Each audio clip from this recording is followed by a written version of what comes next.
I saw it in their glances, in the silence after speech, the way they looked uneasy when I reached beyond my reach.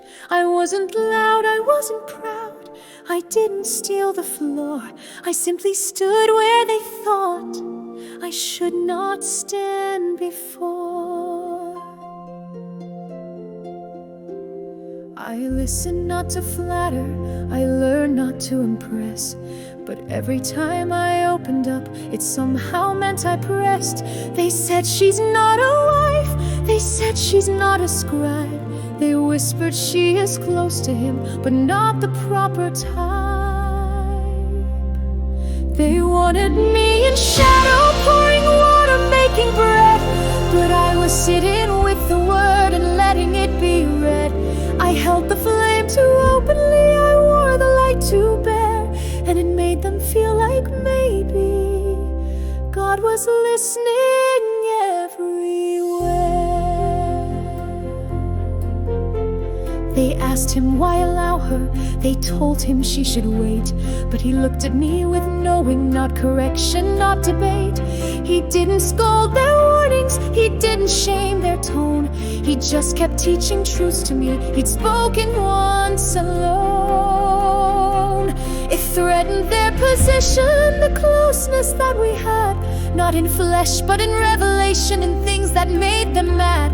For I was not a servant with a silence they could trust, I had become a vessel that remembered more than dust. They wanted me demure, defined by what I lacked, but I kept coming anyway, and I never turned back. I wasn't meant to follow with a hand upon the wall, I followed on the open road, and I stood when I would fall. They drew their holy circles, I never fit inside, but he erased those lines with mercy wide and wide. They wanted me in categories, clean titles they could hold, but truth doesn't ask permission, and neither do the bold. I didn't want their power, I didn't seek a name, I only wanted what was real, and what I found was flame. I found a God who welcomed me in silence and in song, and when they said you're not enough, he said you've been enough all along. So no, I'm not the image they wanted me to be, not a warning, not a whisper, not a background melody.